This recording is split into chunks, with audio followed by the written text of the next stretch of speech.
This is Tokyo TDC Annual Awards 2020 RGB Prize. The winner is Karen and Donnachie.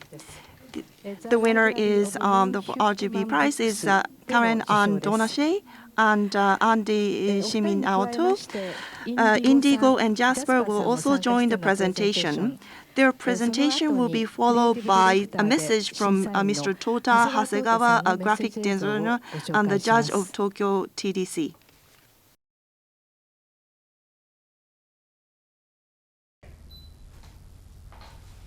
Hello everybody at TDC. I'm Indigo and I'm talking with Karen and Andy, or as I say, Mum and Dad. Please introduce yourselves, Mum and Dad. Sure. My name is Andy Simionato. And I'm Karen Ann Donnachie.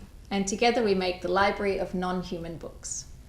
But before we present the project, we wanted to thank Asaba-san and everyone at the Tokyo Type Directors Club for this award. This has to be a highlight of our 30 years of practicing art and design together. And we're humbled to have our work exhibited alongside the work of designers and artists from around the world.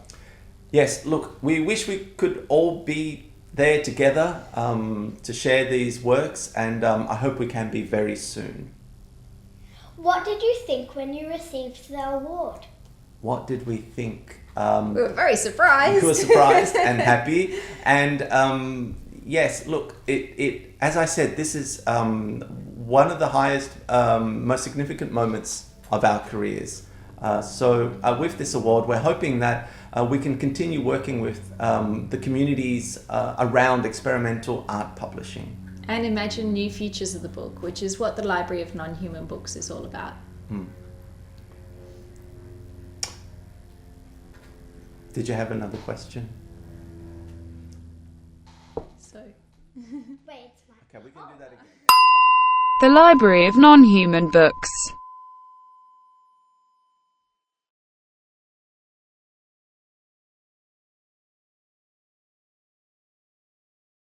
These books were autonomously generated by artificial intelligence. They were not designed by humans.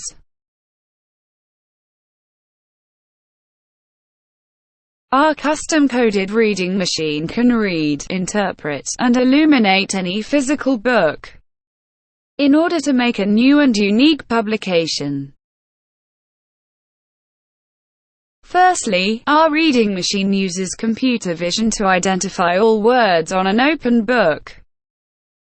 Secondly, the algorithm uses natural language processing to extract new meanings hidden in the original text before it erases all other words on the page. Finally, the system selects an illustration from Google Images to illuminate the double page.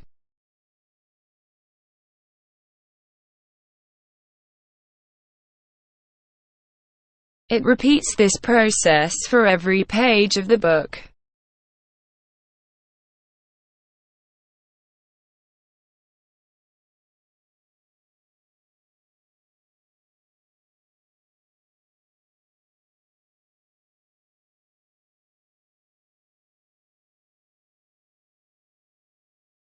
The reading machine can generate a potentially infinite number of unique versions of every book it reads.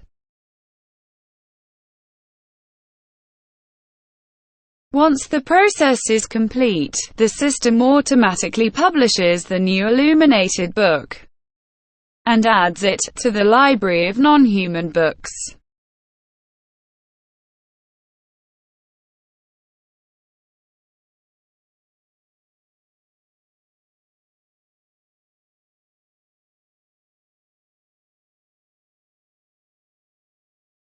These books are designed for a post-literate society, which increasingly defers reading to its non-human counterparts. Voiceover by Google Text-to-Speech. Featured machine readings from M.D. Vernon's The Psychology of Perception, 1962. Thank you for reading. Action. Please, can we see some of the non-human books you made? Yes, of course. So let's start with, the very first book we made was derived from M.D. Vernon's The Psychology of Perception. So this is the original, and this was one of the first outcomes of the algorithm. And well, you can see here the original on the left and the derived work on the right. Are these poems? Oh, Karen, did you want to answer? Yes, so we chose an algorithm that could find a range of words on the double page, and we decided to stick with a short haiku version of the poem, so 575 syllables. The reason we did this because it will help us check to see whether the algorithm was working. And the results are quite surprising. Most of the time they don't make any sense. Sometimes they're whimsical and sometimes they're quite profound. So here you can see 50 Shades of Grey was the original, and these are the resulting poems and the book. Well, it makes you question who the author of the book is. So here we have a collection of short stories by Mishima.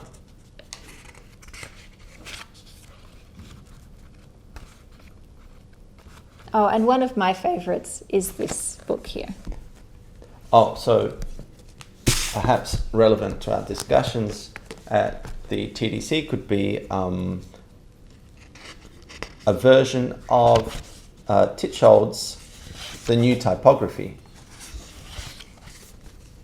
So the question is, who's the designer or the typographer of this work? So is it Tichold, who wrote the original text, or created the original design? Or is it the algorithm designed by Karen? Is it the author of the line drawing that was taken from Google? Or perhaps it's even Google itself? Or maybe it's the reader, who always makes their own meaning. trying to piece all of these bits together into some sort of meaning. What made you want to make this? Why did you want to make non-human books? That's an excellent question. So why did we want to make non-human books? So we've been exploring human-machine collaborative design for some time, and we already have a number of projects which revolve around networked drawing machines and autonomous art systems. For example, we created a system which could publish editions of Mallarmé's A Throw of the Dice Will Never Abolish Chance, using only Google reCAPTCHA words, which are themselves images of words and numbers which Google's AI systems are incapable of reading. We've also made a drawing machine. We call this project Live Draw, and this is a networked project. Artists from around the world can access our app, draw in up to 2 colors, and when they send the drawing to the machine, it will be drawn autonomously by our robot in the middle of Milan and in Sharpie on archival paper. We created a writing machine more recently and a custom Scribble font that can write every tweet from Donald Trump's Twitter account onto a continuous archival scroll. This was called, or is called, the Trumpet of the Swan. And some of you may have seen this project when we presented it last year at TDCDAY. So during these various research projects, we developed an understanding that the mass digitization of the book by companies like Google or Amazon are affecting the idea of the book itself. And we became interested in these two general ideas: the book as a combinatorial machine and the possibilities that machine learning and AI can help us reveal new meanings in this machine. Now, and this led to our first attempt to build a reading machine, actually. We thought it would be interesting to see if there would be a machine that could create a series of seemingly infinite combinations of words on the page that until that moment have been readable but not consciously perceived by the reader. So, in the broadest terms, I suppose our reading machine generates and publishes a new book of illuminated poems after reading any existing book. So we should look a little deeper into the processes involved. Now, there are three main functions of the custom algorithm or computer code that lies at the heart of this automated art system, and they can be broken down as follows: a reading phase, an interpreting phase, and an illuminating phase. So in the first step of the reading machine is to identify the individual words on the double pages. And once it's found those words, it maps them. So it lists the word next to its coordinates on the page.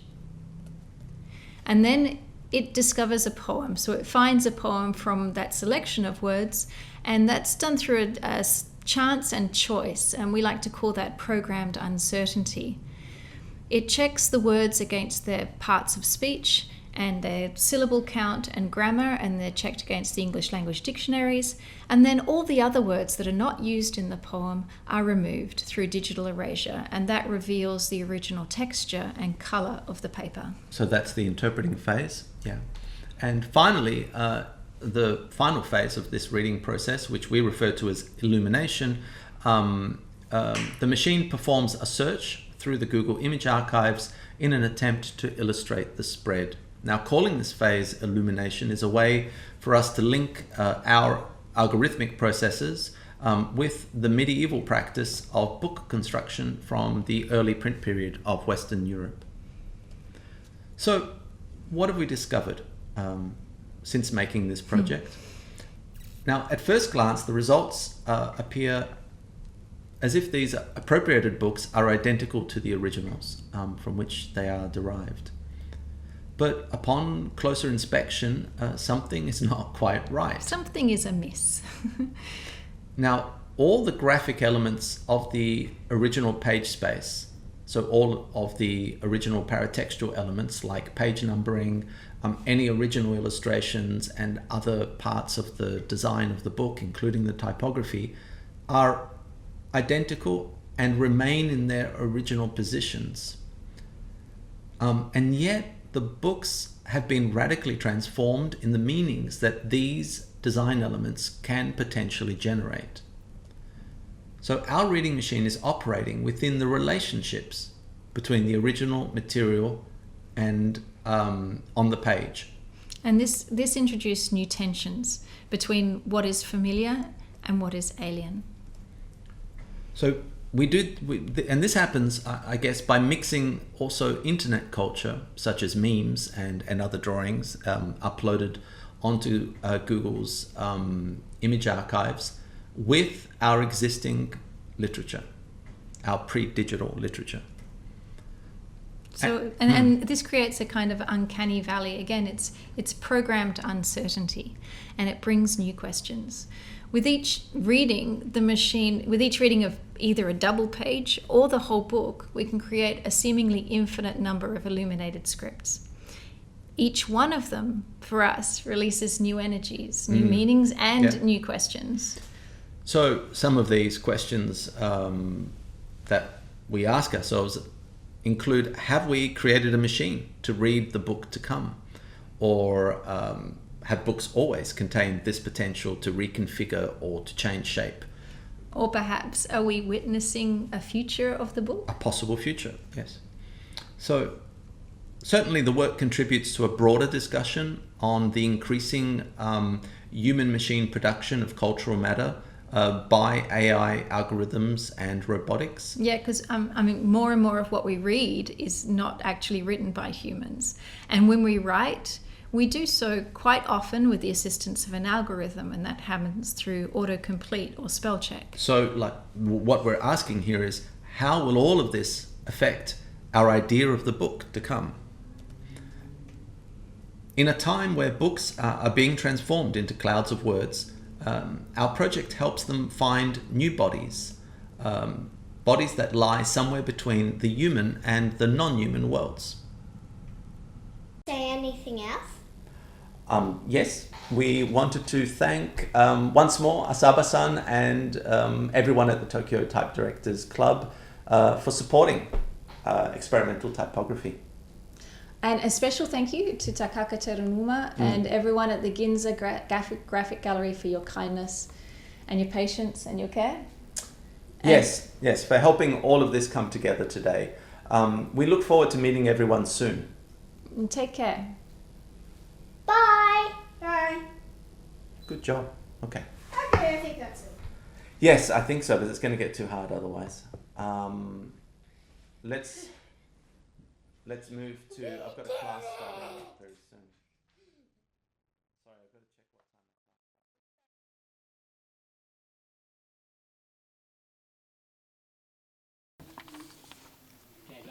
what time. This is the library of non-human books. This is the work by Karen Anna Donnachie and Andy Simionato. Congratulations to both for winning the RGB prize. As you heard in the presentation, it's a bit complex project. You give a book that already exists to an AI system. And AI scans the book and then reconfigure or reinterpret the content of the book. And finally, the system automatically publishes the result into a book. The book comes in the paperback format like Penguin books.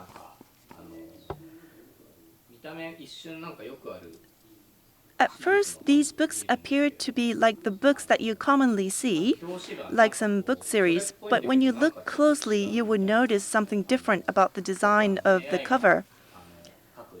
I'm sure many of you have seen images drawn by artificial intelligence. It's like that.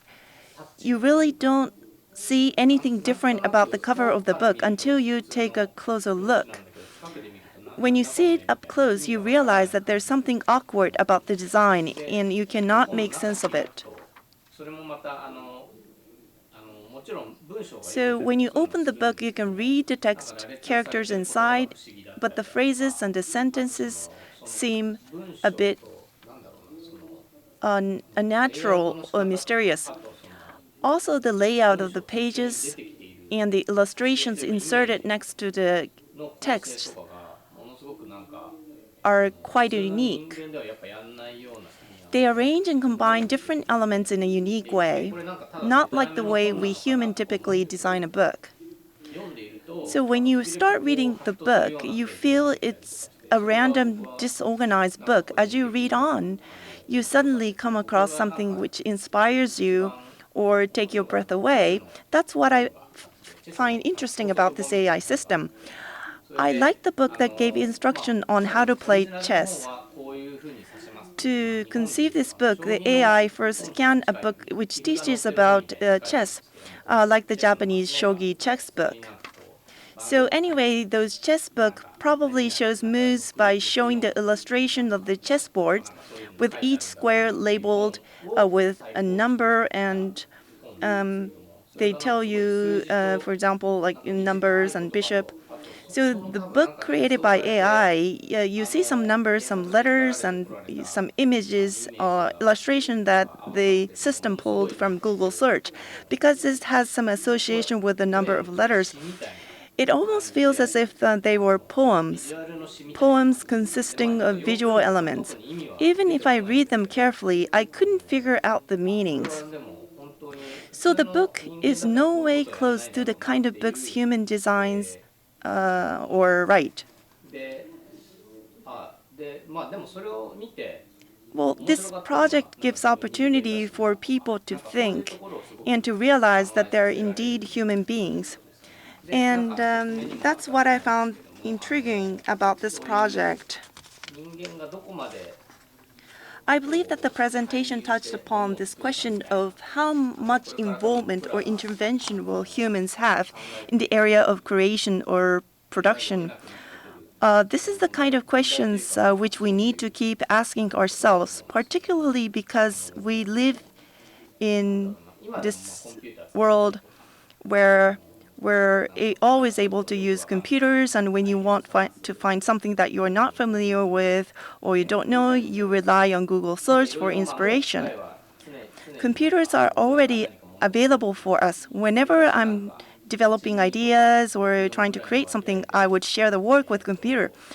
I rely on computer to give 20% or even 40% of the input necessary to create the work. So the split between the humans and computer will be 8-2 or 6-2, 4. The project is aimed at having all the input provided by the computer. The target was probably to come close to 0-10 ratio, 10 being the computer. And they were probably interested in finding out through the project what would happen if this all becomes a reality. I wouldn't say that in today's world, humans can no longer do all the work without the help of computers, but it would be insufficient. I wonder if it would be realistic to have computers do 100% of the work for us. I said that the project was trying to have almost 100% of the work done by computers. But it seems like the computer took on only 99%. It's the creator of the AI system that gave the instruction to create the book. If it were a completely autonomous or spontaneous action solely by the AI system to start creating its own book, inspired by some existing books that he came across and read, what kind of books would it create? So once you start learning about the project, you start asking these questions, weird questions. This drives you to think about these things. I also enjoyed the last idea where the machine wrote the entire statement or tweets by Donald Trump. I look forward to reading many, many more books in the future. Again, congratulations.